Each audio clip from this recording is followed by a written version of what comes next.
à travers ses programmes sur la fréquence de l'excellence. Modulation de fréquence 96.3 FM. Connectez-vous et évitez surtout le zapping 96.3 FM.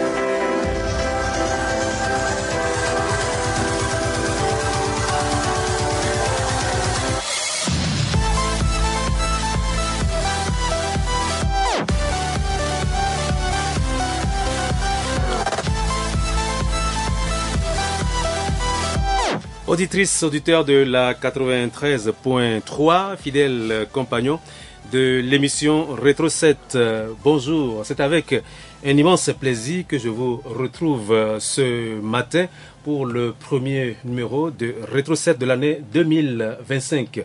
Une occasion pour moi de vous formuler mes vœux de santé, de paix, de grands accomplissements, de prospérité pour 2025. L'invité de ce matin, le premier de la nouvelle année, est le conseiller spécial et porte-parole, le conseiller spécial du président et porte-parole de l'Alliance nationale pour le changement ANC, Éric Dupuis. Avec lui, nous allons revenir sur quelques aspects du discours à la nation du président de la République à l'occasion du Nouvel An. Les élections sénatoriales du 2 février prochain, la grâce présidentielle accordée à plus de 1000 détenus, l'interdiction faite aux chefs de village et de quartier de faire procéder à la montée des couleurs nationales dans leur palais ou de ce qui en fait office, l'investiture du nouveau président ghanéen, John Mahama, la tentative de déstabilisation du Tchad, en tout cas ce qui est présenté comme tel, les nouveaux propos polémiques relatifs au retrait des forces françaises d'Afrique du président français Emmanuel Macron sont les autres centres d'intérêt de l'entretien qui va suivre. La mise en onde de cette émission est assurée par Coco le Parisien et sa coordination digitale par Amjoy Ala, grâce à qui vous pourrez nous suivre en direct sur Facebook. Et donc il faut taper www.victorfm.com et vous aurez vos yeux et vos oreilles dans ce studio. Bonjour Monsieur Dupuis. Bonjour Monsieur Abou. D'abord, permettez-moi de présenter mes vœux. Je vous présente mes vœux de santé et de paix à vous. Merci. Mes sincères vœux de santé, d'amour et de paix pour le peuple togolais. Je dis amour et j'insiste, parce que nous Togolais, nous avons besoin de beaucoup d'amour entre nous, beaucoup d'amour pour ce pays, pour accepter, pour pouvoir vivre malgré les difficultés que nous rencontrons tous les jours. Avec beaucoup d'amour, nous éviterons des mensonges, des ragots, et tout ce qui pollue la vie dans ce pays. Aimons-nous, nous Togolais, entre nous. Je pense que nous pourrons aller un peu plus de l'avant. Alors, avant d'aborder, M. Dupuis, le premier sujet de cet entretien, je voudrais que nous disions rapidement un mot de la disparition dimanche dernier du général Akawilu Sisingwala, ancien directeur général de la gendarmerie. Le général Wala avait aussi exercé des fonctions politiques de premier plan, en servant notamment le pays au poste de ministre de l'Intérieur de la Sécurité dans les années 2000, sous le régime du président Gnassingbé et Adema. L'année passée, le Togo avait perdu plusieurs de ses fils parmi les plus connus. Le cycle va-t-il se reproduire cette année? Les philosophes parlent de la finitude de l'être humain à laquelle personne n'échappe. Vous naissez et vous faites votre temps et vous disparaissez. Qu'en dites-vous? Cette condition humaine qui frappe quand l'homme naît, il est appelé à disparaître. À partir du moment où vous poussez votre premier cri, vous savez que vous êtes condamné à mort. Et vous parlez de la mort dans 2 jours. Lundi, nous allons commémorer le 62e anniversaire de l'assassinat du père de la nation togolaise, le père de l'indépendance, Sylvanus Olympio. Si nous avons un petit moment, nous parlerons de ce que nous organisons, nous, ANC, certains partis politiques et la société civile, pour commémorer cette date-là. Ça fait 62 ans. Si vous voulez, on va revenir là-dessus tout à l'heure. 62 ans, oui. Et c'est une personne qui a été assassinée. On peut mourir, c'est pour aller dans ce que vous disiez tout à l'heure, on peut mourir d'une mort naturelle, comme M. Wala, mais on peut mourir d'une mort violente, assassinat, accident et autres. Tout dernièrement, nos compatriotes sont morts suite à la chute d'un ponton, d'un passage, et d'autres qui sont morts dans des accidents de la circulation. Donc, chaque année a son lot de naissances et de décès. Et même chaque jour. Ce qui est la normalité Voilà. pour l'être humain. Alors pour revenir au général, voilà, le connaissiez-vous et si oui, quel souvenir vous laisse-t-il? Moi, je ne le connais pas personnellement. Oui. Bon, je dirais tout simplement paix à son âme. Bien. Alors venons-en maintenant au premier sujet de notre entretien. Le président de la République, Faure Eswapini Gnassingbé, a adressé un message à la nation à la veille du nouvel an 2025. Pour lui, le Togo, comme l'ensemble des nations du monde, a connu une année 2024 difficile en raison de certains conflits, de la crise climatique et de la crise sécuritaire. Extrait. Malgré ces différentes crises, je veux vous dire ma conviction que notre pays avance et que nous pouvons ensemble, si nous en avons l'ambition, tracer un chemin plus optimiste pour l'avenir. C'est en ce sens que le gouvernement togolais a pris en 2024 les mesures que la situation imposait. D'abord en faveur des populations rurales. Nous avons poursuivi l'effort pour renforcer la sécurité alimentaire, œuvrer en faveur de la souveraineté alimentaire et permettre à nos vaillants agriculteurs de vivre dignement de leur travail. Au cours de l'année écoulée, le budget de l'État a alloué plus de 10 milliards de francs CFA au profit de 149 000 producteurs agricoles à travers divers mécanismes d'aide à l'agriculture. C'est ainsi aussi que l'État a subventionné l'achat d'engrais à hauteur de 17 900 millions, déployé 400 tracteurs agricoles et distribué 3 500 kits d'irrigation. Pour aller plus loin, j'ai procédé en 2024 au lancement du programme de construction de 21 ponts modulaires mixtes en acier et béton. Cet ambitieux programme permettra le désenclavement du milieu rural, condition essentielle de son développement économique et social. Monsieur Dupuis, en dépit donc des défis qui se posent au monde, Faure Gnassingbé affirme avoir la conviction que le Togo avance. Et donc pour appuyer ses propos, il a cité les mesures prises en faveur, notamment dans ce extrait, du monde rural. Alors partagez-vous cette conviction? J'ai suivi avec beaucoup d'attention le discours du chef de l'État. C'est le rôle de tout homme politique d'écouter ceux qui dirigent le pays, nous opposants, pour pouvoir leur porter la contradiction si besoin en est. Quand j'ai écouté M. Faure Gnassingbé, j'ai eu l'impression que c'était une kyrielle de satisfecit et de bonnes intentions. Cela l'a toujours été. Rappelez-vous, en 2012, M. Faure Gnassingbé, dans cet exercice, avait dénoncé une minorité qui pillait les richesses de ce pays. Qu'est-ce qu'il a fait de cela jusqu'à aujourd'hui, 2012, 2025? Rien. Ces pilleurs que lui-même avait dénoncés existent toujours, continuent en toute impunité leurs méfaits. Tout le monde le sait et lui-même le sait. Quand M. Faure Gnassingbé nous parle d'un pays qui avance, on a l'impression que M. Faure Gnassingbé ne vit pas dans ce pays ou est mal informé sur la réalité quotidienne des populations togolaises qui ont de plus en plus du mal à joindre les deux bouts, qui ont de plus en plus du mal à payer la scolarité de leurs enfants, qui ont de plus en plus du mal à avoir le minimum vital. Dites-vous qu'aujourd'hui encore, le salaire minimum au Togo est de 52 500 et tous les Togolais, malheureusement, n'ont même pas ce minimum-là. C'est ça la réalité.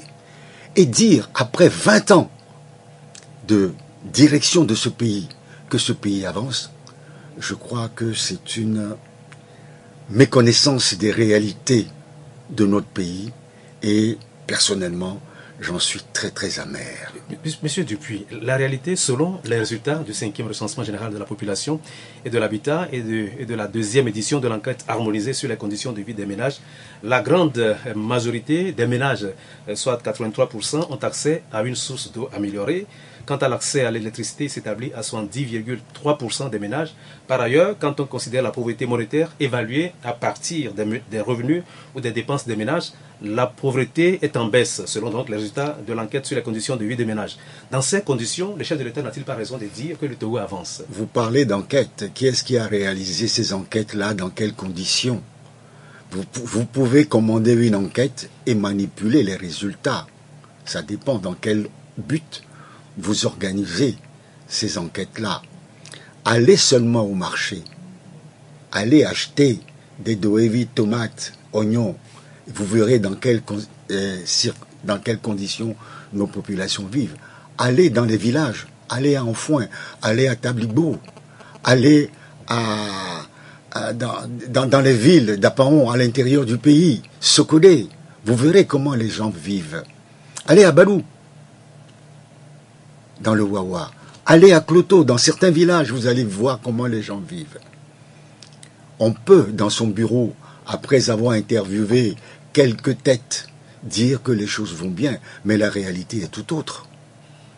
Moi, j'ai des salariés, j'ai des gens qui travaillent avec moi, j'ai des collègues qui ont du mal à vivre, des militants qui ont des difficultés quotidiennes, pourtant qui sont diplômés, qui ont fait des études et qui n'ont pas de travail. De quoi nous parle-t-on? De quoi nous parle-t-on? Mais ça, c'est pas le lot. Est-ce que c'est pas le lot de tous les pays du monde? Non. Vous savez, quand vous dirigez un pays pendant 20 ans, il ne faut pas oublier que M. Fogna Sibé est arrivé au pouvoir le 5 février, au décès de son père, 2005, et que ça va faire 20 ans bientôt qu'il est au pouvoir. D'ailleurs, son mandat actuel, conformément à la Constitution de 1992, arrive à terme le 20 février prochain. Jusqu'à aujourd'hui, M. Fogna Sibé ne nous a pas donné l'impression qu'il y aura un corps électoral convoqué pour la prochaine présidentielle. Vous savez qu'il n'y aura pas de corps électoral à convoquer pour la prochaine. C'est vous qui le dites. Non, mais la Constitution... Quelle Constitution? Quelle Constitution? Constitution que nous ne reconnaissons pas. Parce que dans la manière dont cette Constitution a été votée, est inacceptable pour un peuple. Nous, Togolais, nous ne pouvons pas accepter cela. Il s'agit d'un coup de force. Un énième coup de force. Nous allons tout à l'heure revenir là-dessus. Alors, poursuivant le bilan de l'année dernière, le président de la République a fait allusion au secteur de l'eau, aux pistes rurales, à la santé. Nous allons écouter un deuxième extrait du discours du chef de l'État.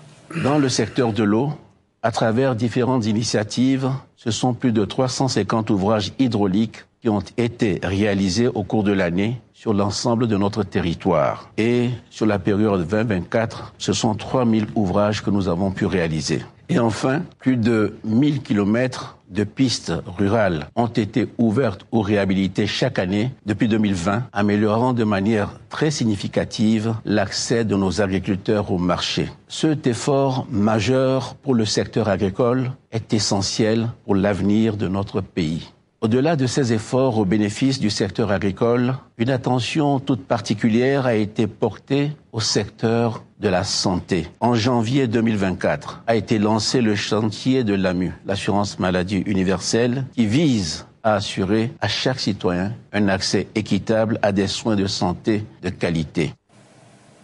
Bien. Voilà une réaction à cette séquence que vous venez d'écouter. Vous savez, quand on parle de l'eau, c'est une bonne chose. Rappelez-vous, nous avions à maintes reprises dénoncé la difficulté que nos populations ont à avoir accès à l'eau. Allez dans la Veille à côté, allez dans le Zion. Aujourd'hui encore, on nous parle de nombreux forages qui ont été faits, mais vous allez à côté, à 30 km d'ici, nos populations souffrent encore de manque d'eau. Aujourd'hui, le 11 janvier 2025, allez, faites un tour dans le Zion, faites un tour dans la Veille. Vous verrez que nos populations ont encore besoin d'eau potable. J'ai vu de mes yeux des gens dans les marigots prendre de l'eau complètement sale, de l'eau impropre à la consommation, pour aller les chauffer, la chauffer et la boire. Ce n'est pas nouveau. Mais on a l'impression que M. Fogna-Sibé a mis 20 ans pour se rendre compte de ces réalités qui minent notre pays. Ça, c'est la première réaction. La deuxième réaction, le chef de l'État parle de ces réalisations-là, mais il ne nous parle pas de la réalisation du concours des ONG et de certaines aides extérieures. Est-ce que tout ce dont il parle proviennent des financements en totalité du gouvernement togolais? Je n'y crois pas. J'ai des doutes. J'aimerais qu'ils nous disent, voilà, nous, en tant que gouvernement, nous avons de nos propres fonds fait ça, ça, ça et ça, et nous avons reçu des aides de l'extérieur pour réaliser telle action. Deuxièmement, le chef de l'État nous parle du secteur de la santé. C'est une bonne chose que l'AMU ait été créée. Ça permet aux populations d'avoir accès aux soins. Mais pour avoir accès aux soins, il faut qu'il y ait des structures d'accueil. Est-ce que nous avons des structures d'accueil, des hôpitaux, des centres de soins dignes de ce nom dans tout le Togo, dans toutes les régions? Je dis non. Il y a des efforts qui se font, vous avez vu, non, mais des centres de santé de beaucoup de matériel ces derniers temps. Ce centre de santé, Docta, c'est à qui? C'est à l'État togolais? Non, c'est des capitaux privés. L'hôpital Sylvanus Olympio, allez y faire un tour aujourd'hui même. Je lisais sur les réseaux sociaux tout à l'heure un reportage sur ce centre-là. Allez-y. Il n'y a même pas de service d'urgence. Les gens sont là.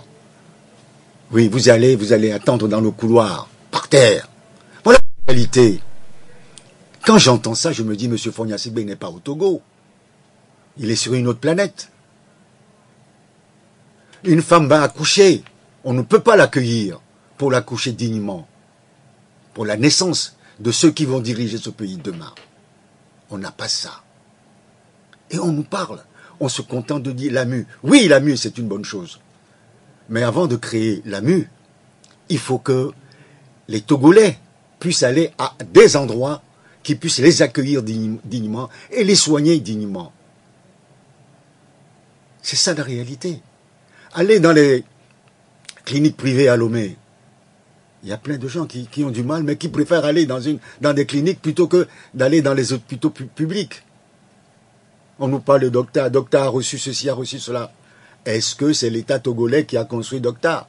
Est-ce que c'est avec 100% des capitaux togolais qu'on a construit Docta? J'ai des doutes. Voilà la réalité. On a l'impression que même si c'est des capitaux privés qui ont permis de construire ces structures sanitaires. Mais ça n'appartient pas au Togo. Mais c'est quand même Qu'est-ce que le Togo a fait depuis 20 ans dans le domaine de la santé, comme le disent? Qu'est-ce que le Togo a fait depuis 20 ans dans le domaine de la santé? Les médecins sont là, les professeurs sont là, ils dénoncent cela tous les jours. Bien, on va avancer. Le syndicat des médecins a dénoncé à plusieurs reprises la situation déplorable dans laquelle ils travaillent.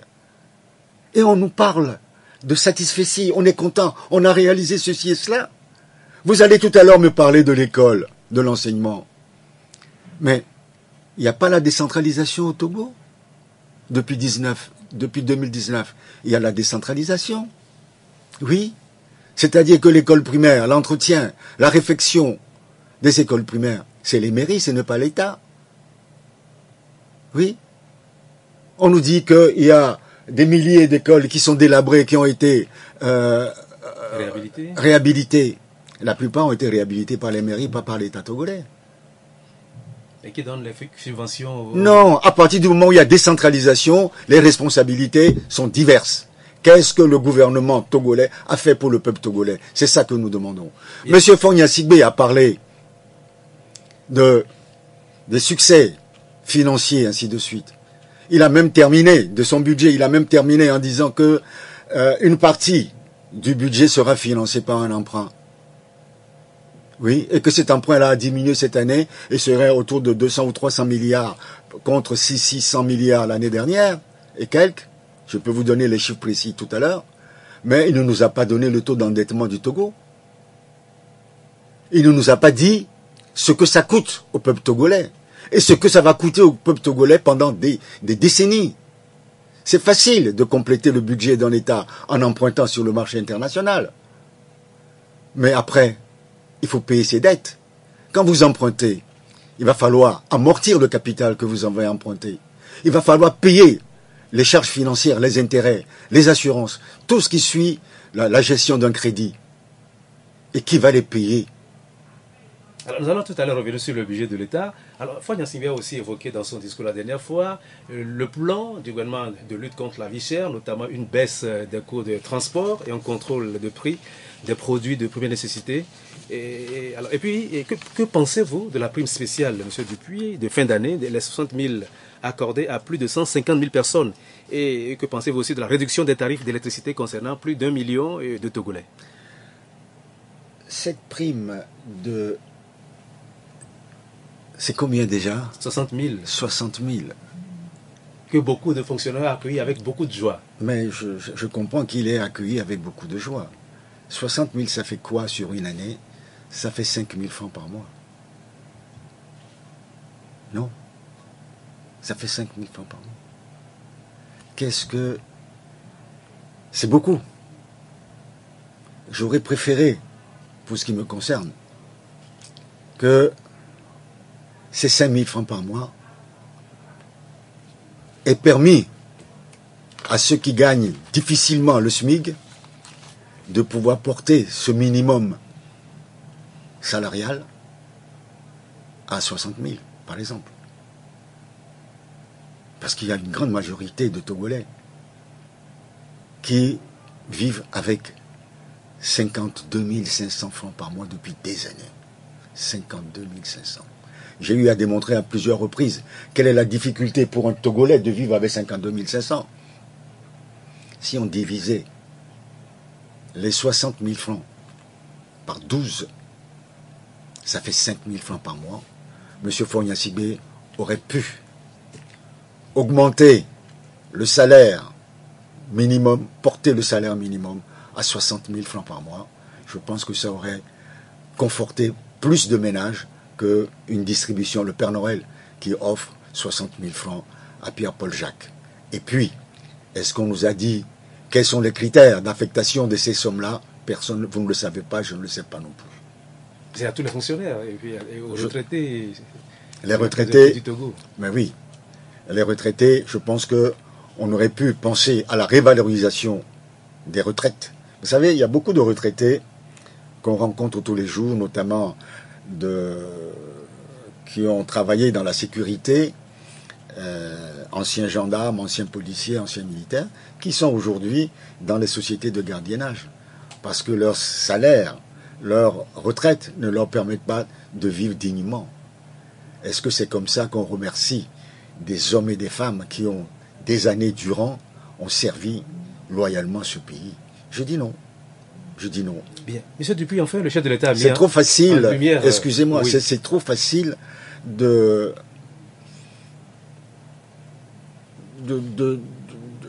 chercher à acheter les gens.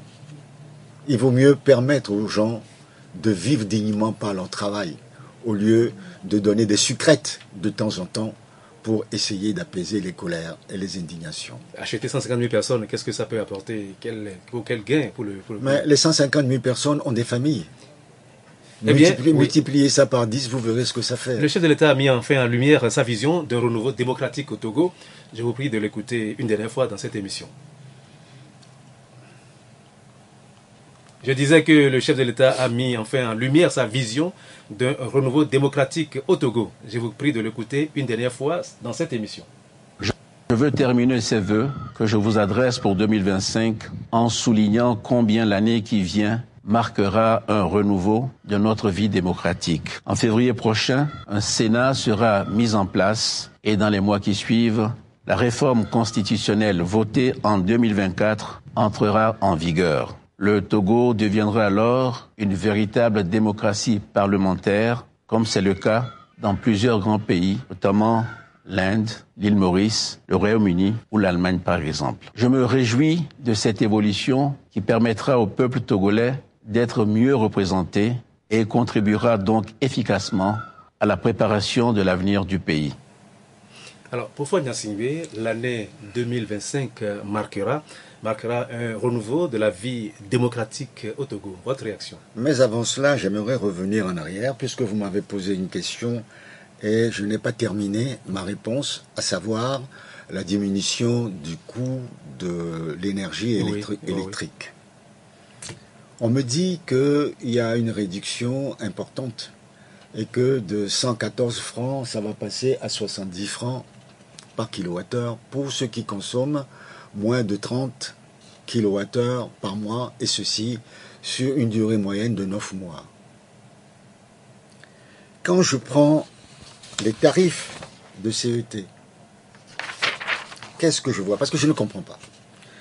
Je vois que la première tranche, qu'on appelle la tranche sociale, est destinée à ceux qui consomment, à la consommation de 0 à 40 kWh. On me dit que ceux qui consomment jusqu'à moins de 30 kWh vont bénéficier d'une réduction de 114 à 70. Or, quand vous prenez les tarifs de CET, la tranche sociale, qui est de 0 à 40 kWh, on paye 63 francs.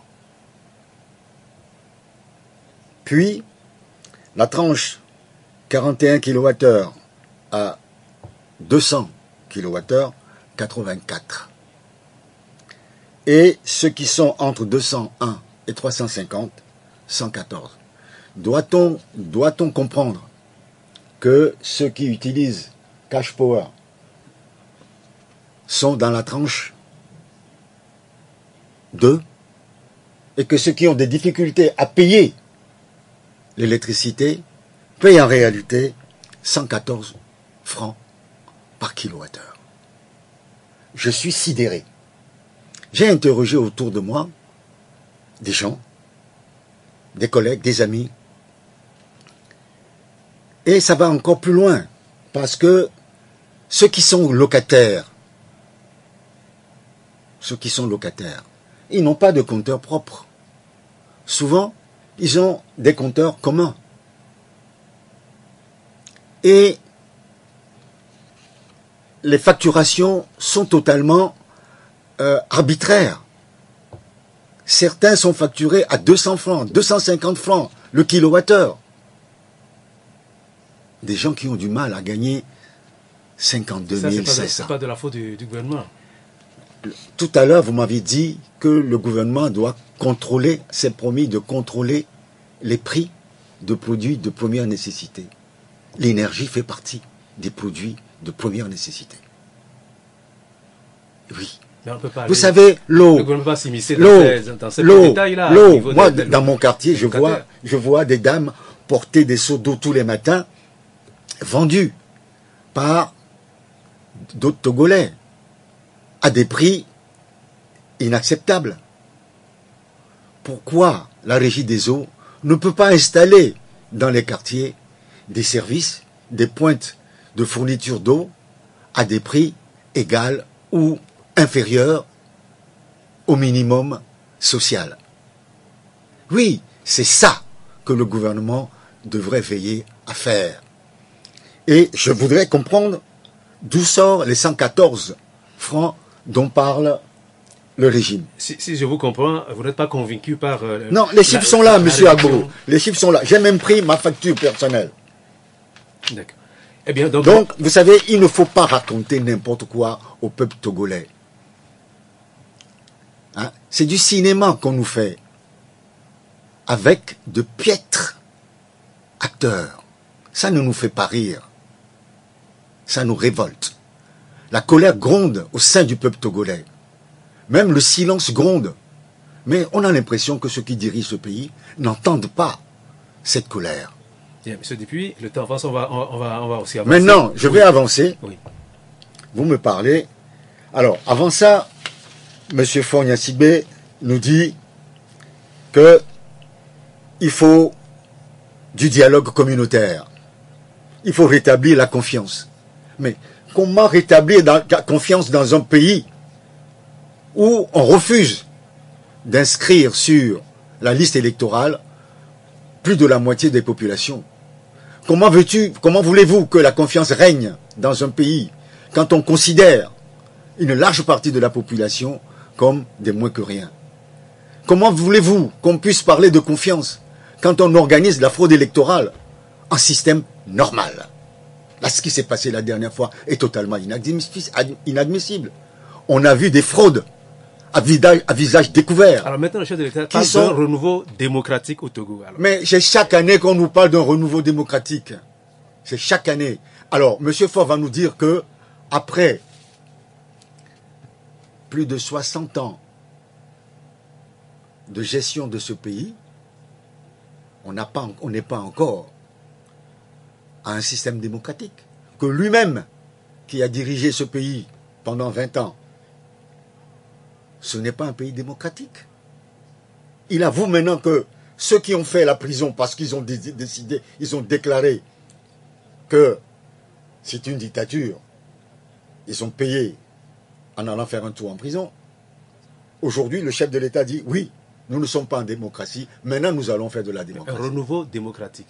Non mais attendez, le mot renouveau, on peut l'utiliser, en voulez-vous, en voilà. En parlant justement du renouveau démocratique, M. Dupuis, le chef de l'État fait sans doute allusion aux sénatoriales qui auront lieu le mois prochain, et à moins d'un nouveau report. Mais l'ANC a déclaré rejeter fermement et délibérément ce scrutin, alors que vous aviez annoncé, souvenez-vous, entre-temps que vous ne boycotteriez plus les élections. Pourquoi ce revirement, M. Dupuis?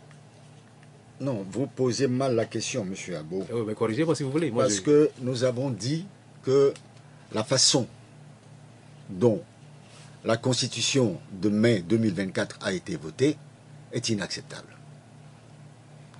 On ne peut pas comprendre qu'un Parlement, en fin de mandat, puisse réécrire dans sa totalité une Constitution.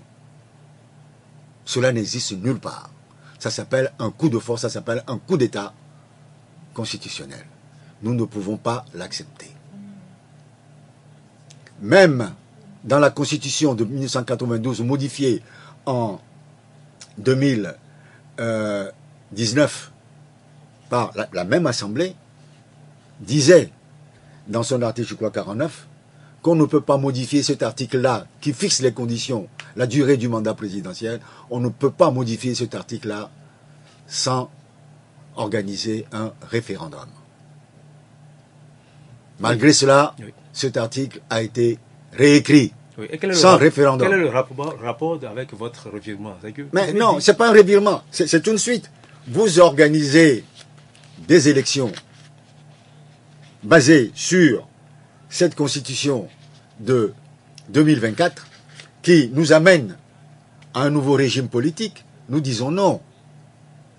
Nous ne voulons pas de ce régime politique qui n'a que comme objectif que la pérennisation du pouvoir de M. Fogna Sigbe, qui est aujourd'hui président de la République, qui demain sera président du Conseil des ministres, et ceci pour lui permettre de rester ad vieternam à la tête de ce pays. Nous disons non.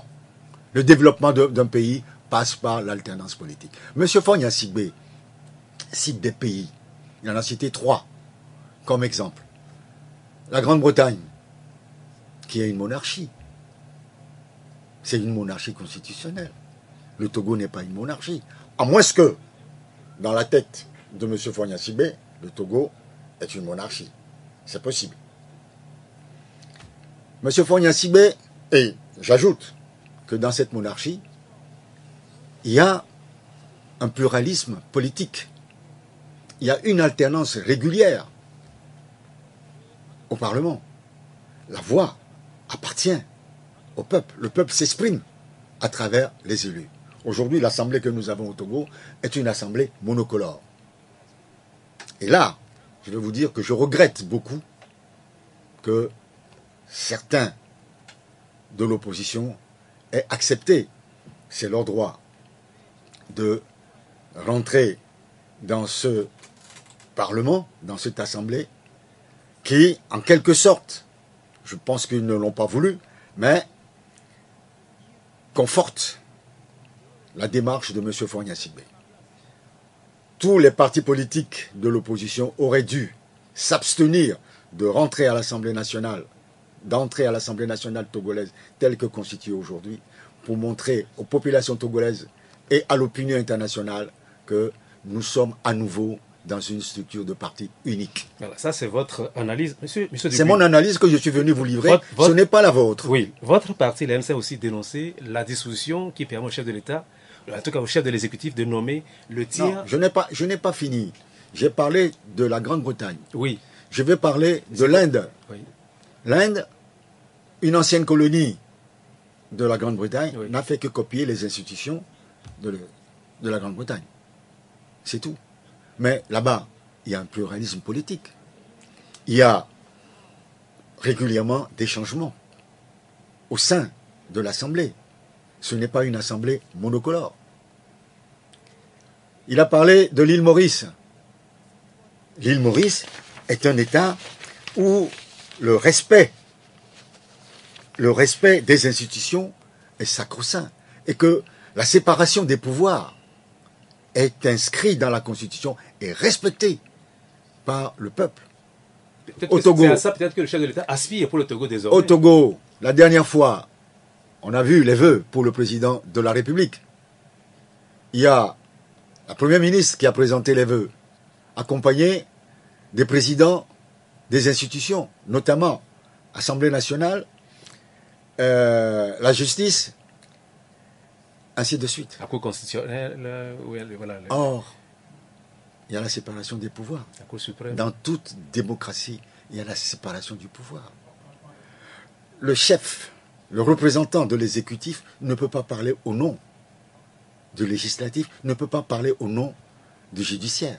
Il n'y a pas de séparation de pouvoir, ou alors, nos dirigeants n'ont rien compris. Et ça, je m'étonne. Bien. Or, quand vous regardez le fonctionnement des autres pays dont M. Fogna Sigbe fait référence, il y a un respect des institutions, respect des populations, et respect du pluralisme politique, de manière à ce qu'il y ait une rotation. Aujourd'hui, quand M. Fogna Sigbe dit que c'est pour permettre aux populations de s'exprimer, je cherche son terme, de s'exprimer, d'être mieux représenté.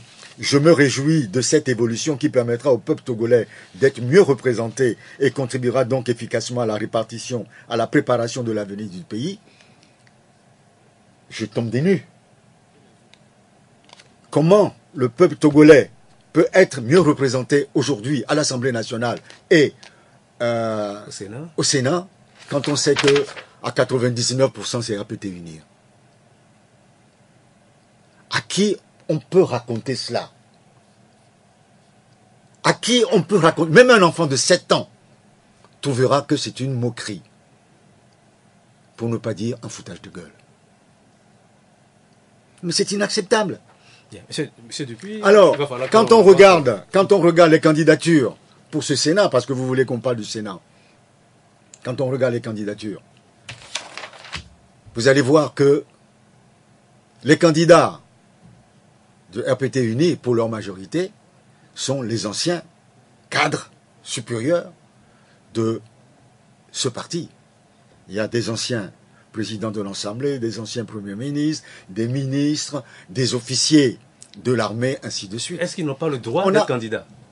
On a le sentiment.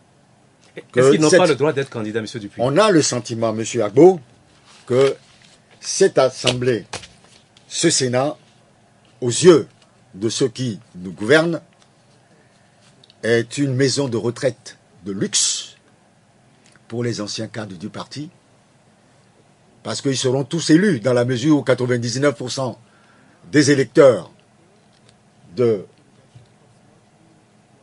sénateurs sont du RPT UNIR, et les autres, le tiers, sera nommé en guise de remerciement par M. Fogna-Sibé, remercier certaines personnes pour donner une impression d'avoir une diversité parlementaire au sein de cette Assemblée, ce qui n'existe pas aujourd'hui à l'Assemblée nationale.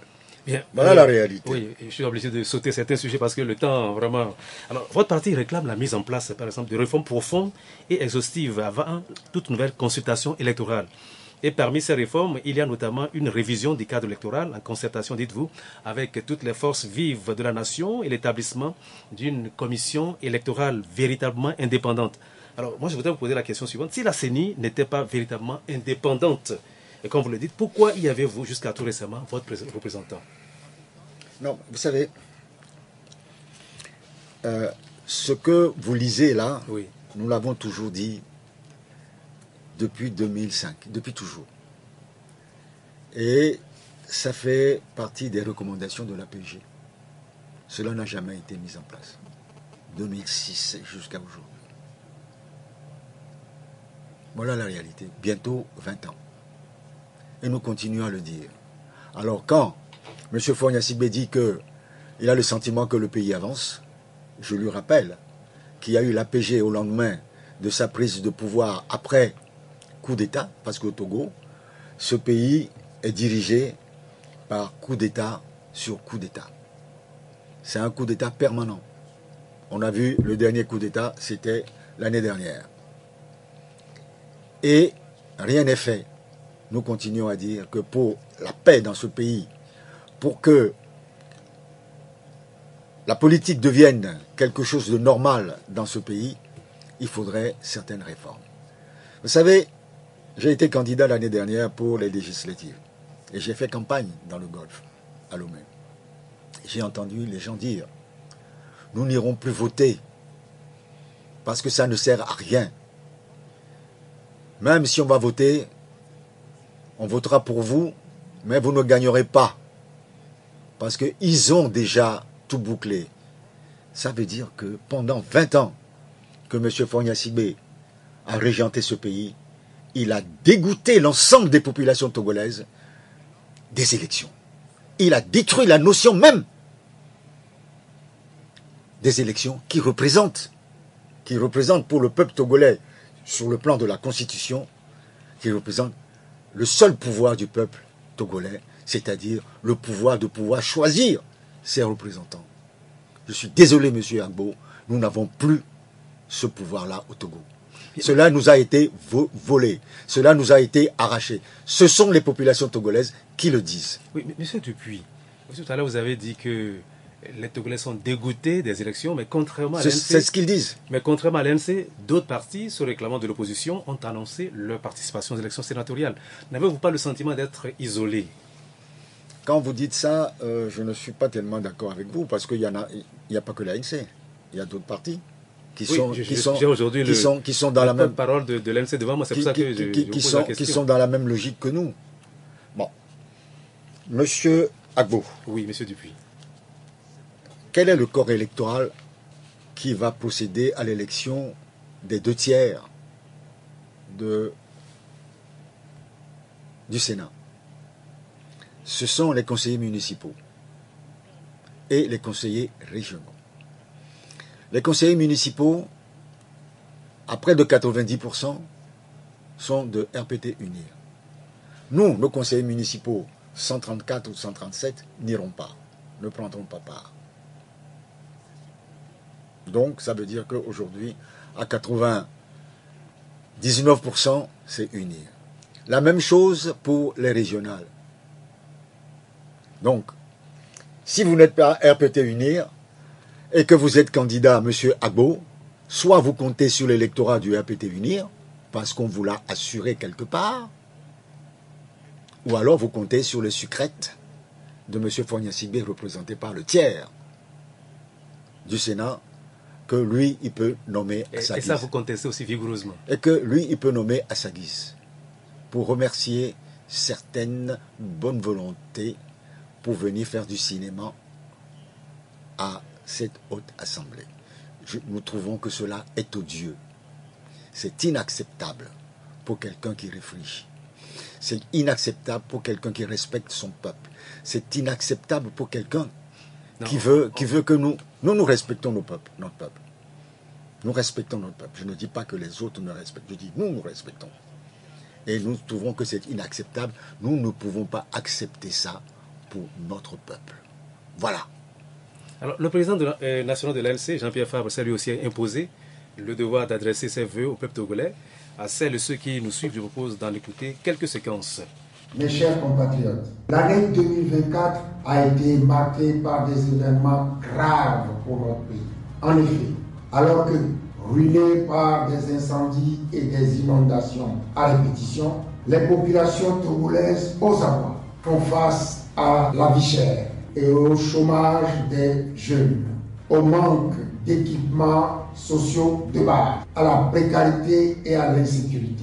Le régime de dictature RPT UNIR balance avec arrogance, indifférence et mépris une parodie d'élections législatives et régionales, couplée avec un changement illégal et illégitime de la Constitution. En agissant ainsi, le régime a démontré une fois de plus son total mépris des valeurs de la République et de la démocratie. Il a confirmé la volonté de son chef, Faure Gnassingbé, de s'accrocher au pouvoir par tous les moyens au détriment de l'intérêt général et de l'avenir de notre nation. Face à cette dérive autocratique, l'ANC réaffirme avec force son rejet sans appel des parodies d'élections législatives et régionales commanditées en 2024, ainsi que la mascarade des sénatoriales annoncées pour 2025 et qui en sont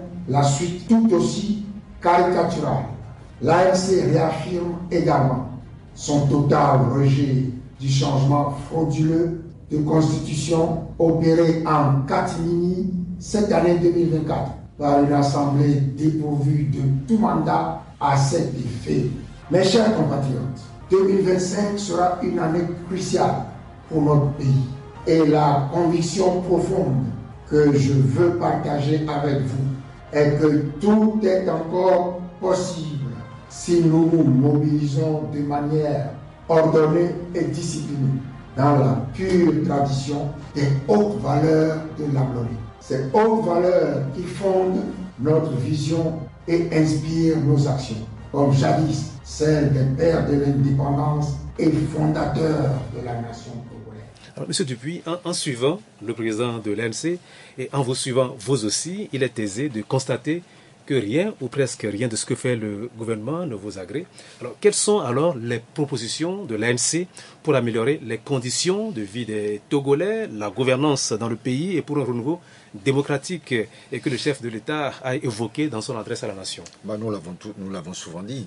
C'est pour ça que d'ailleurs Jean-Pierre Fabre, le président national de l'ANC, appelle le peuple togolais à la résistance face à ce qui se passe. Nous demandons, pour commencer, le respect des institutions. Oui. Le respect des institutions. Que ceux qui nous gouvernent respectent les lois de ce pays, respectent la Constitution. Si ceux qui dirigent ce pays avaient un minimum de respect pour la Constitution, ce qui s'est passé en 2024 ne se serait pas passé. Parce que, je vais me redire, une assemblée qui est en fin de mandat ne peut pas réécrire une constitution. C'est un manque total de respect de la loi fondamentale de ce pays. Le respect de l'autre. Vous savez que quand vous êtes dans l'opposition, nos adversaires vous considèrent pas comme un adversaire, mais comme quelqu'un à battre, comme quelqu'un qui n'a pas le droit à la parole. Il y a encore des détenus politiques au Togo. Vous parliez tout à l'heure des libérations, et je serais curieux de savoir quels sont les détenus politiques qui ont été élargis à cette occasion. Nous y reviendrons. nous disons qu'il faut qu'il y ait de la transparence dans la gestion du pays. Que nous sachions qui fait quoi, qui est qui.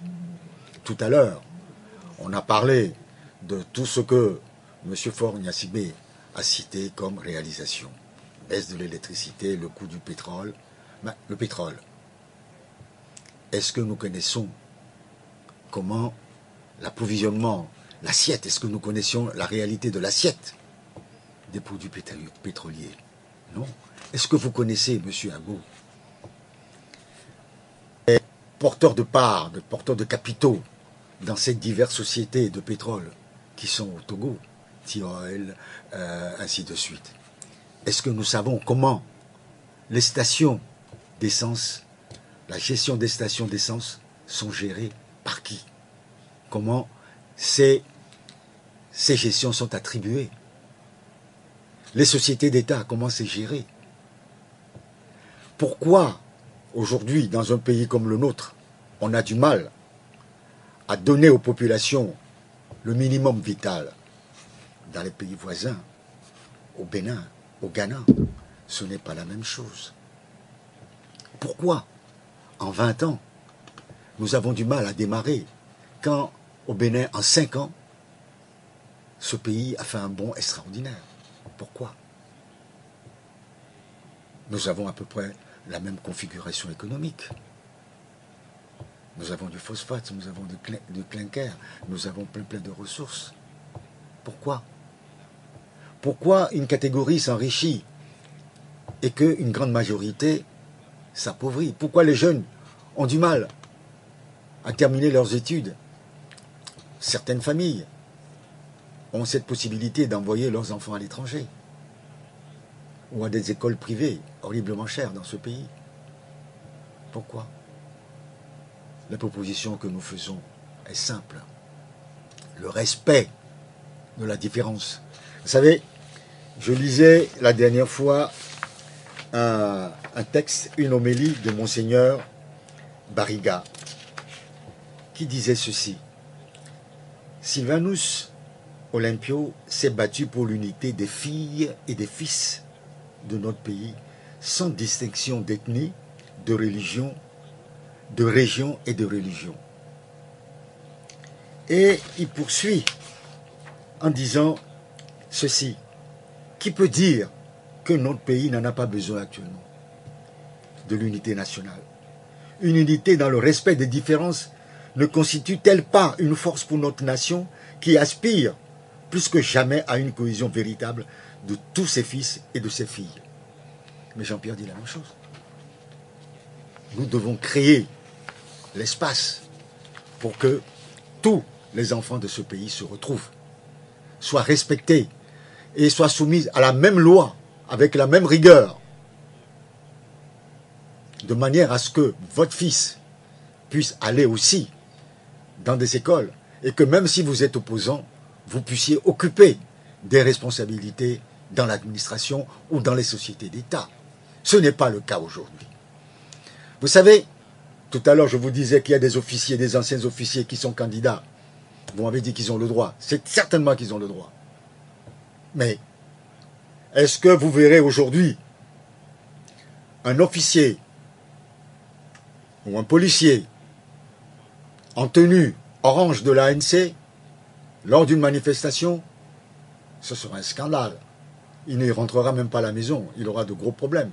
Or, nous avons vu, il n'y a pas longtemps, des officiers supérieurs en tenue de UNIR. Vous l'avez vu, comme tout le monde. Aujourd'hui, la vitesse de l'information est tellement rapide que vous ne pouvez rien cacher. On l'a vu sur les réseaux sociaux. Oui, monsieur Dupuis, on va faire une pause. Et pour les annonceurs, on reviendra donc pour la suite de cette émission.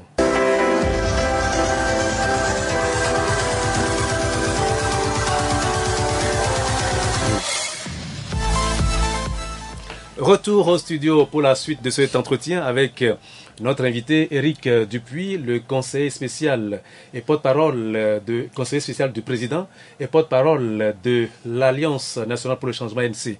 Et Monsieur Dupuis, pour protester contre la vie politique au Togo, un autre partisan du boycott des sénatoriales, le leader en exil du PNP, Tipi Achadam, appelle à une série de manifestations à partir du 13 janvier prochain. Qu'en pensez-vous? L'ANC va-t-elle s'y associer? Vous savez, l'ANC ne fait pas la politique à la petite semaine. Quand on veut faire de la politique, il faut être constant dans ses activités, dans ses sorties. C'est vrai que après-demain, ça va faire 62 années que Sylvanus Olympio, le père de la nation, le père de l'indépendance du Togo, a été assassiné. Et jusqu'alors, nous ne savons rien. Nous savons, mais l'État togolais n'a jamais fait la lumière sur cet assassinat-là. On a fait CVJR. Le premier point de CVJR, c'est la vérité. Vérité, justice et réconciliation. Cette vérité, nous ne la connaissons toujours pas. Qui réellement a assassiné Sylvanus Olympio le 13 janvier 1963? Pour quelle raison? Il y a un qui a reconnu, en premier temps, être l'auteur, et même a décrit sommairement l'assassinat, puis il est revenu sur sa parole. Mais il en a profité toute sa vie durant, et aujourd'hui son fils continue à en profiter. À qui profite le crime? Le peuple togolais a besoin de savoir. Patrice Lumumba a été assassiné. Aujourd'hui, nous savons les circonstances dans lesquelles Patrice Lumumba a été assassiné. Sankara a été assassiné. Nous savons dans quelles circonstances il a été assassiné. Il y a eu des jugements. Pourquoi nous, on ne peut pas savoir? Sylvanus Olympio était un Togolais comme tous les autres. Ça, c'est la première chose. La deuxième chose, c'est que l'ANC a toujours rendu hommage, depuis l'UFC. Chaque année,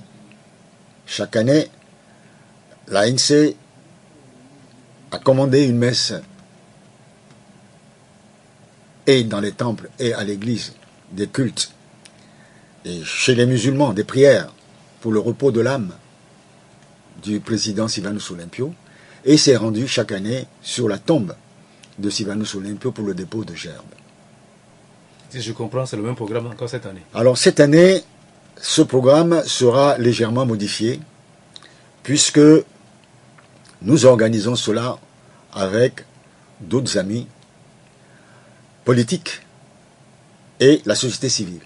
Donc la société civile, le PSR, j'ai vu tout à l'heure son président ici, son secrétaire général, avant de commencer l'émission, la FDR, le CAR.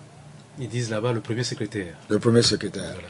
Le CAR, et si je n'oublie personne, FDR, le CAR, PSR, ANC et la société civile, nous organisons ensemble, d'abord à 9h, une conférence de presse pour situer l'objet de notre manifestation commune, rappeler au peuple togolais que Sylvanus Olympio a donné sa vie pour ce pays et que le peuple togolais doit se mobiliser, ne doit pas oublier ce grand homme. Et d'ailleurs, tout à l'heure, je vous donnais lecture de l'homélie de Monseigneur Bariga, il faut aller plus loin. Il disait que c'est le père du panafricanisme et il a démontré fort brillamment. Tous ceux qui n'ont pas lu cette homélie, je les invite à la lire et à la réécouter. C'est tellement d'actualité que nous devons tous nous en imprégner. Donc, suite à cette conférence de presse, Monsieur Dupuis, on va aller vite. Nous irons à la cathédrale de Lomé, à midi, pour une prière.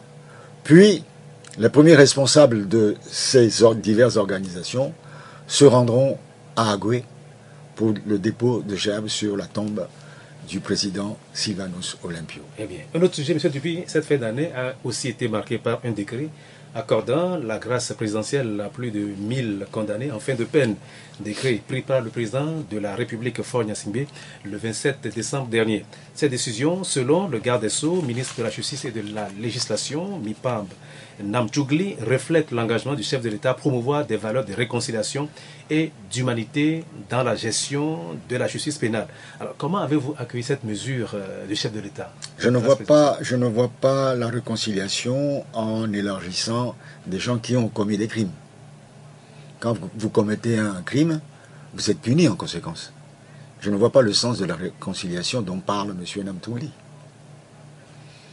Vous commettez un crime, vous êtes puni conformément à la loi. À moins que dans ces personnes libérées, il y ait eu des prisonniers politiques, je n'en sais rien, ou des personnes emprisonnées arbitrairement. Est-ce que c'est ce qu'il voulait dire? Parce que je ne vois pas comment on peut s'orienter vers une réconciliation en libérant ceux qui ont commis des crimes. Vous savez que le pouvoir ne reconnaît pas des prisonniers politiques. Le ministre Imoa parlait de malheureusement, il y en a énormément. Je ne veux pas les citer ici, j'en connais au moins 3 ou 4 ou 5 ou 6. Et si je dois les nommer, ça ne sera pas sans difficulté. Bon, il ne faut pas sans difficulté parce que ceux que j'aurais oubliés m'en voudraient. Donc je ne veux pas rentrer dans cela. Mais la question que je me pose, si c'est dans le but d'une réconciliation, est-ce que ce sont des gens qui ont commis des crimes de droit commun ou ce sont des prisonniers politiques ou des prisonniers détenus arbitrairement? Voilà. Il faut analyser ce que nos dirigeants disent. Voilà, c'est tout. Bien. Alors, monsieur Dupuis... Et puis, j'ajouterai, oui, 1000 et quelques prisonniers élargis à cette occasion, ça voudrait dire qu'il y a des milliers de Togolais qui sont en prison pour une population de 8 millions d'habitants. Je trouve cela triste. Ouais. Bien. Alors, c'est le même 27 décembre dernier, jour où de nombreux prisonniers ont bénéficié d'une grâce présidentielle, que le projet de loi de finances exercice 2025 a été adopté par l'Assemblée nationale. Les députés se sont, eux, libérés de la lourde charge qu'est l'adoption du budget, un véritable marathon pour lequel ils n'ont eu besoin que de 3 semaines. Un exploit, n'est-ce pas? Vous savez, je ne vois pas l'exploit.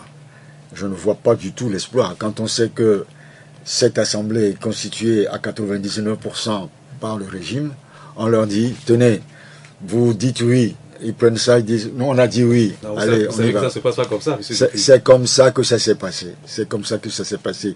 J'ai vu un député de l'ADI décrire les circonstances dans lesquelles cela s'est passé. En résumé, c'est ce que je vous dis. C'est-à-dire que, bon, les amis, voilà, mettez votre blanc-seing là-dessus. Et on vous dit bravo, vous allez passer de bonnes vacances. Alors, dites-moi, est-ce que vous êtes satisfait du montant du budget qui est en constante hausse depuis plusieurs années autour de vous? Vous savez, si vous avez bien suivi le discours de M. Faure Gnassingbé, il remerciait les banques internationales pour leur concours. Quand vous parlez de budget, on nous parle d'un budget de 2397 milliards pour 2025. Et en même temps, on nous dit qu'on va emprunter 332 milliards pour financer ce budget. Ça veut dire que près de 14% de ce budget est financé par des dettes. L'année dernière, d'après ce que eux-mêmes ils écrivent, c'était à 638 milliards. L'agrégation de toutes ces dettes-là dans le temps, ça fait quel taux d'endettement pour notre pays? Qui sont ceux qui vont payer, rembourser cette dette-là demain? Voilà la question. Mais on nous dit que même les grands pays s'endettent. Les pays riches. Vous savez, moi j'ai travaillé en banque pendant des années. Quand vous vous endettez, on voit votre capacité de remboursement. Mais si vous vous endettez, à un moment donné, on parle de surendettement. Aujourd'hui, quelle est la situation réelle de notre pays. Le président ivoirien, la dernière fois, lors de ses vœux à la nation, a donné le taux d'endettement de son pays et a expliqué. Est-ce que M. Faure Gnassingbé vous l'a donné? Mais il vous dit qu'il va emprunter encore. Un crédit, quand vous faites un crédit, vous avez le capital à rembourser dans le temps. Vous avez les intérêts à payer, les charges financières à payer. Est-ce que ce rythme d'endettement est en adéquation avec le développement du pays, avec les ressources?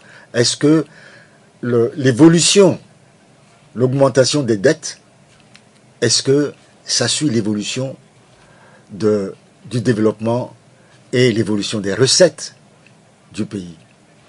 Si le Togo a besoin de 332 milliards pour conforter, pour financer son budget, c'est que les recettes nationales ne permettent pas de financer l'intégralité du budget. C'est ce que ça veut dire. Et vous allez voir que tout au courant de l'année, il y aura encore d'autres emprunts. Parce que peut-être que dans les prévisions... Et ce n'est pas une singularité du Togo. Ce n'est pas une singularité du Togo. Ce n'est pas parce que chez tel pays on fait ceci que moi je dois copier. Je dois veiller. Je dois veiller à ce qu'il y ait un équilibre budgétaire. Endetter le moins possible mon pays. Si je dois l'endetter, ce n'est pas pour conforter le budget, mais pour le développement de mon pays. C'est comme ça qu'on gère un pays. Bien. On n'emprunte pas pour se renflouer les poches. On emprunte pour développer le pays. C'est ça la réalité. Et au bout d'un moment, ces emprunts-là arrivent à un seuil, à un niveau qui devient insupportable pour le pays. Et c'est ce que je crains. J'aimerais que Faure Gnassingbé, M. Faure Gnassingbé nous dise quel est le taux exact d'endettement de notre pays en fin 2024. Alors, un dernier sujet rapidement, avant d'aller à l'actualité internationale. Une autre circulaire... Parce que tout à l'heure, je vous disais, il disait que l'année dernière, ils avaient prévu 607 milliards de mobilisation étaient initialement prévus. Bon, aujourd'hui, ils sont à ceci et qu'ils ont baissé. Le pays avait cumulé 638 milliards d'emprunts sur le marché financier régional en 2024 et que cette année, ils envisagent 232 milliards. Oui, ça, vous l'aviez déjà dit. Oui, donc je vous dis que ça veut dire que ce n'est pas clair. Alors, si je vous le dis, c'est parce que ce n'est toujours pas clair. Je n'ai pas l'impression que vous ayez compris ce que je suis en train de vous dire. Bien, une autre circulaire du ministère de l'Administration territoriale adressée à la chefferie traditionnelle. Ça, c'est un sujet aussi qui a fait couler un peu d'encre cette semaine, et un peu d'encre de salive. Le 6 janvier dernier rappelle les règles strictes régissant l'usage du drapeau national, en réponse à des abus qui auraient été observés concernant la montée du drapeau dans certains endroits non autorisés, comme dit la note circulaire. Il est désormais interdit aux chefs de quartier et de village de faire procéder à la montée des couleurs nationales dans leur palais ou de ce qui en fait office. Une réaction, M. Dupuis, à cette mesure? Vous savez, le système de chefferie au Togo me pose problème. La façon dont ces chefs sont désignés et sont considérés me choque parfois. Vous allez au Ghana, vous allez au Bénin, vous verrez comment l'exécutif a du respect pour sa chefferie. J'ai le sentiment que le Togo n'a aucun respect pour ses chefs. On leur fait faire ce qu'on veut. Mais dans le cas d'espèce que vous ne comprenez pas la mesure du gouvernement, les chefs de quartier qui font hisser des drapeaux dans leur maison, et ça fait quand même un peu désordre, non? Bien. C'est une question d'éducation. Est-ce que vous leur avez expliqué auparavant leur responsabilité, ce qu'ils devaient faire ou pas? Est-ce que vous, qui les nommez, qui leur donnez le pouvoir d'être chef de quartier, chef canton et autres, est-ce que vous leur avez donné la charte, ce qu'ils doivent faire, quelles sont les limites de leur pouvoir. Non. Non, c'est votre faute. Non. Est-ce que vous leur avez expliqué certaines choses? Non. Vous leur donnez le titre, et puis ça s'arrête là. Vous savez, à un moment donné, est-ce qu'il n'est pas normal de constater qu'il y a une certaine désordre, que le pouvoir arrête Monsieur Abo, que mettre de l'ordre? À un moment donné, il y a eu des polémiques quant à la présence de la photo de M. Fournier Sibé dans les mairies. Ça n'existe nulle part, ça n'écrit nulle part. Vous allez à la mairie de Golf 4, ce n'est pas dans le bureau du maire. Mais, pour certains Togolais, cela devrait. Ça veut dire qu'il n'y a pas de règles. Fixez des règles et vous verrez si ces règles sont respectées ou pas. Moi aussi, je suis choqué parfois de voir comment le drapeau togolais est banalisé dans certains coins. Pas seulement dans chez les chefs de quartier, dans certaines écoles. Dans certaines écoles. J'ai vu dans des écoles le drapeau monté à l'envers. J'ai vu. J'ai vu dans certaines écoles des drapeaux à mi-parcours du mât. Ça veut dire que le drapeau est en berne. Est-ce que vous avez donné une éducation civique appropriée aux enseignants, aux chefs de quartier ou autres? Non. C'est de votre faute. Moi? Non, c'est celui qui écrit le communiqué. Actualité internationale. L'investiture du président ghanéen John Dramani. Pardon. La tentative de déstabilisation du Tchad. Le Tchad qui, à l'instar du Sénégal, a vivement répliqué à de nouveaux propos polémiques du président français Emmanuel Macron. Voilà les principaux sujets retenus par Nani Vidrako pour cette émission. Au Ghana, l'ancien président John Dramani Mahama est de retour au pouvoir. 8 ans après avoir été battu par Nana Akufo-Addo, il vient cette fois-ci remplacer ce dernier. Son investiture s'est déroulée mardi à la place de l'Indépendance à Accra.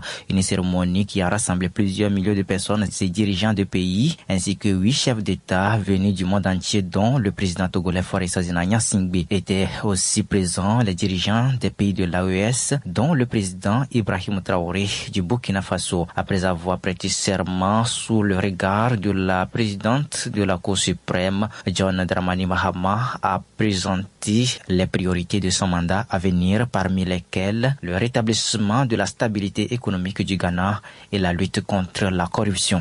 Au Tchad, une attaque a visé mardi soir le palais présidentiel à N'Djamena. Des tirs nourris et détonations ont résonné pendant de longues minutes avant de disparaître aux alentours de 22 heures. Le calme est revenu dans la capitale au lendemain de cette attaque, au motif encore flou et à l'issue de laquelle 18 assaillants et 2 militaires ont été tués. Selon un nouveau bilan des autorités, 24 personnes, des Tchadiens originaires de la capitale, auraient tenté de pénétrer dans l'enceinte de la résidence du président de la République, selon le gouvernement. Abdourahmane Koulamala, porte-parole du gouvernement tchadien. Ce qui s'est passé, c'est une attaque de 25 assaillants, 24 plus précisément, une sorte de ramassis de bandits clés qui sont venus avec des armes, des coupe-coupe, des couteaux. Ils sont venus à bord d'un véhicule qu'on appelle communément Dina. Ils ont pu pénétrer à une courte distance à l'intérieur de la présidence et ils ont été très facilement maîtrisés. Tension diplomatique entre le président français Emmanuel Macron et certains dirigeants africains. Le président Macron a affirmé lundi que le départ annoncé des bases françaises aurait été négocié entre les pays africains qui l'ont décrété et la France.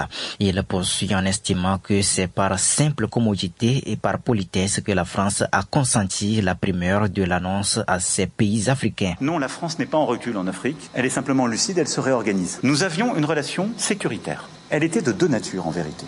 Il y a une partie, c'était notre engagement contre le terrorisme depuis 2013. On avait raison. Je crois qu'on a oublié de nous dire merci. C'est pas grave, ça viendra avec le temps. L'ingratitude, je suis bien placé pour le savoir, c'est une maladie non transmissible à l'homme. Mais je le dis pour tous les gouvernants africains qui n'ont pas eu le courage vis-à-vis de leurs opinions publiques de le porter, aucun d'entre eux ne serait aujourd'hui avec un pays souverain si l'armée française ne s'était pas déployée dans cette région. Nous avons proposé aux chefs d'État africains de réorganiser notre présence. Comme on est très poli, on leur a laissé la primauté de l'annonce. Et vous ne trompez pas, c'est nous qui l'avons. Et parfois, il a fallu les pousser. Le Premier ministre sénégalais Ousmane Sonko a réagi suite à ces propos du président français. Il dit ce qui suit. Je tiens à dire que dans le cas du Sénégal, que cette affirmation est totalement erronée. Aucune discussion ou négociation n'a eu lieu à ce jour et la décision prise par le Sénégal découle de sa seule volonté en tant que pays libre, indépendant et souverain. Il poursuit en précisant que la France n'a ni la capacité ni la légitimité pour assurer à l'Afrique sa sécurité et sa souveraineté. Bien au contraire, elle a souvent contribué à déstabiliser certains pays africains comme la Libye avec des conséquences désastreuses notées sur la stabilité et la sécurité du Sahel. C'est également par une réplique cinglante teintée d'indignation que les autorités tchadiennes ont aussi réagi à ce qu'ils considèrent comme du mépris envers les Africains. Alors, cap sur le Ghana, dont le nouveau président élu ou ancien président réélu, John Dramani Mahama, a prêté serment mardi en présence d'une vingtaine de délégations étrangères, dont 18 auraient été conduites par des chefs d'État. C'est-à-dire combien le Ghana, qui est l'une des vitrines de la démocratie en Afrique, suscite admiration et inspire respect, n'est-ce pas, M. Dupuis? Respect total et mon admiration pour ce pays-là, que je connais bien d'ailleurs. J'aurais aimé que M. Faure Gnassingbé s'inspire du Ghana plutôt que de nous parler de l'Inde, des Royaumes-Unis ou de l'île Maurice. C'est un pays voisin. On peut aller s'imprégner, s'informer. C'est tout simplement parce qu'au Ghana, on respecte les institutions. On respecte la loi. Je me rappelle quand M. Mahama avait fini son mandat et qu'il y avait eu l'élection que Nana Akufo-Addo avait remportée. Le suffrage était contesté et j'étais à Accra pendant des semaines. Les avocats à la télé procédaient à la vérification des bulletins de vote au vu et au su de toute la population ghanéenne. Ça, on n'a jamais vu, on ne verra jamais ça au Togo. Un dépouillement devant le peuple. Et là, j'ai félicité, je me suis dit, c'est un grand pays. John Mahama est parti. Pendant 8 ans, il y a Nana Akufo-Addo a dirigé ce pays. Aujourd'hui, il s'est retiré tranquillement. Et au lendemain des élections, le challenger a reconnu seul, sans aucun problème, la victoire de son adversaire. Chapeau. Au Togo, on considère qu'il n'y a qu'un seul individu, qu'une seule famille qui peut diriger ce pays. C'est là le problème de l'unité nationale. C'est là le vrai problème dont je parlais tout à l'heure, qui est un problème de confiance. Comment voulez-vous avoir confiance en un régime qui vous empêche de vivre ce rêve que nos frères ghanéens viennent de vivre? Monsieur Faure Gnassingbé était là-bas. Je pense qu'il aurait pu avoir, je ne sais pas comment dire, l'humilité de chercher à s'inspirer de ce qui se passe au Ghana plutôt que de chercher à nous vendre une pseudo-démocratie parlementaire inspirée par les Anglais, les Indiens ou les Mauriciens. Au Tchad, le pouvoir affirme avoir été mis en déroute le pouvoir affirme avoir mis en déroute des assaillants et qu'il qualifie de bandes de pieds nickelés et qui ont tenté de déstabiliser le pays. Alors pourquoi c'est souvent en Afrique que ce genre d'événement se produit? Et puis, deuxième question, de quoi sont sceptiques et parlent de mise en scène orchestrée par le pouvoir? Quelle est votre opinion sur le sujet? Vous savez, moi, vous savez les circonstances dans lesquelles le président, ce président est élu à la mort de son père. De toute manière, tout ce qui est dynastique en République me pose problème. Parce que je le vis ici. Je ne comprends pas que dans une République dans une démocratie, il puisse y avoir une succession dynastique. Je ne peux pas le comprendre. Le peuple n'appartient pas à une famille. Bon, c'est tout. Maintenant, qu'il y ait eu une tentative de coup d'État ou pas, bon, quand on n'est pas sérieux, on n'est pas sérieux, c'est tout. Alors, on va passer très rapidement. Cette semaine, le président Macron a fait une déclaration, a tenu des propos et qui ont, comment dirais-je, indigné plus d'un, en Afrique notamment, dans certains pays où l'armée française s'est retirée. Le président français a dit que voilà, que c'est négocié, que la France ne recule pas dans ces pays, que la France se repositionne, alors réévalue sa politique sécuritaire en Afrique, et que les pays concernés devraient remercier, ont oublié de remercier la France. Alors, un président ne devrait pas dire ça, comme dirait François Hollande, n'est-ce pas? Vous savez, le vrai problème, c'est la vérité au peuple. Qui, dans cette histoire, dit la vérité au peuple? Est-ce que ce sont ces pays qui crient au scandale, qui disent la vérité, que cela n'a jamais existé, ou c'est M. Macron qui dit la vérité? Il a peut-être sa façon de parler, sa façon de dire les choses, que cela plaise ou ça ne plaise pas. Il a dit. Quand on parle du Tchad, oui, on sait ce qui s'est passé au Tchad.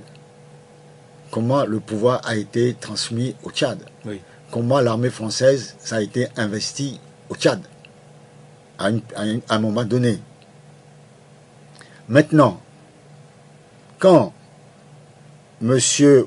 Macron dit que sans la France, certaines personnes ne seraient pas maintenues au pouvoir. Certains pays n'existeraient plus? Non, pas exister, il n'a pas dit ça. Il n'a pas dit ça, existerait plus. Il a dit les régimes. Oui, il a parlé de régime. Voilà, il a parlé de régime. Quand il parle de régime, c'est des personnalités. Il n'a pas parlé de pays, il a parlé de régime. Oui, tout à fait. Est-ce qu'il ment? Quand il dit ça, est-ce qu'il ment? Est-ce qu'il a menti? Moi, je dis non. Les jeunes africains, la jeunesse africaine avait... Non, laissez-moi terminer. Vous allez parler, excusez-moi. On va être méthodique. C'est-à-dire que monsieur Macron dit que la France n'a pas été chassée. Alors que vous savez que le Tchad avait dénoncé les accords de défense avec la France déjà en novembre.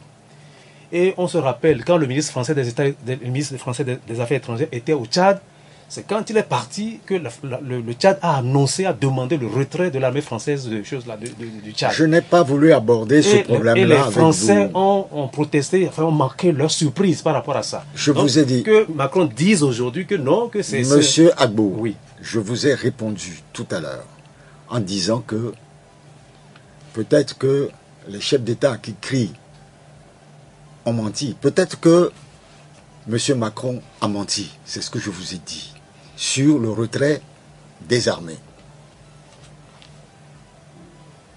On ne sait pas, on ne connaît pas la vérité. Non, on peut savoir, on peut analyser. Attendez, par exemple, le Sénégal. Mais, par exemple, laissez-moi terminer. Oui. Et je dis que, mais, quand il dit que certains régimes ont été maintenus en place grâce à la France, c'est de là qu'il parle, c'est à cause de ça qu'il parle de l'ingratitude. Je dis, cette phrase-là, est-ce que c'est vrai ou c'est faux? Est-ce qu'il ment? Il y a des cas, la jeunesse africaine a reproché pendant longtemps, les Togolais ont reproché à la France pendant des années, le maintien du régime de Gnassingbé au pouvoir. Les Togolais ont reproché à la France le maintien du régime de Gnassingbé au pouvoir. Est-ce que c'est vrai ou c'est faux?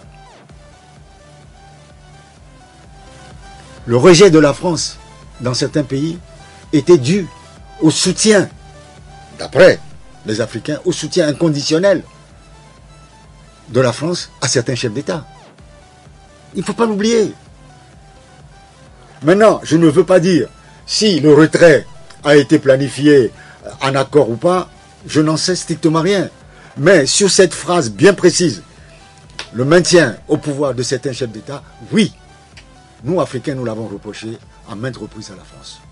Mais est-ce que le président français a le droit de parler comme ça à ses homologues africains? Souvenez-vous quand il était tout récemment à Mayotte, quand le cyclone Chido a ravagé ce pays, il a dit aux gens et que vous devez être, je le cite, vous êtes content d'être en France parce que si ce n'était pas la France, vous serez 10 000 fois plus dans la merde.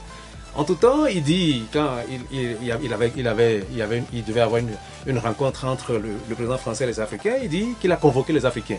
Alors, cette façon de parler, là, est-ce que c'est... Je vous ai dit tout à l'heure que M. Macron a certainement sa façon de parler. Est-ce que c'est acceptable? Est-ce que c'est acceptable, cette façon de parler aux gens? Est-ce que c'est acceptable que le ministre des Affaires étrangères s'est exprimé devant l'ONU en attaquant ceux qui les ont aidés, ceux qui l'ont soutenu lui, puisque lui-même, il a été décoré par la France? Est-ce que c'était acceptable, ces propos? Vous savez, aujourd'hui, on est dans une période où tout le monde se permet un certain ton, un certain langage. Ce ton-là, les Français le reprochent à leur président de la République. C'est vrai, ça a été dénoncé par les Français, ce ton. Et ce n'est pas seulement à Mayotte, ce n'est pas seulement sur le sujet africain, même au sein, en France, on lui a reproché à maintes reprises ses propos et cette attitude. Lors d'une visite dans une ville, il a été interpellé par un jeune homme, il a réagi vivement, il lui a répondu sur un ton qui n'était pas celui que François Mitterrand aurait utilisé. Bien, monsieur Dupuis, je suis désolé, on a déjà dépassé. Mais je vais vous répondre que c'est peut-être aujourd'hui le défaut de cette jeunesse qui est de plus en plus arrogante. Nous voici au terme donc de cet entretien avec Éric Dupuis, le conseiller spécial du président et porte-parole de l'ANC, que je remercie pour avoir accepté notre invitation. Mesdames et messieurs, je vous sais gré de votre fidélité à Rétro 7 qui est rediffusé le dimanche à partir de 11h. Prochain rendez-vous samedi 18 janvier si Dieu le veut. Excellent week-end à toutes et à tous. Encore une fois, bonne année 2025. Au revoir.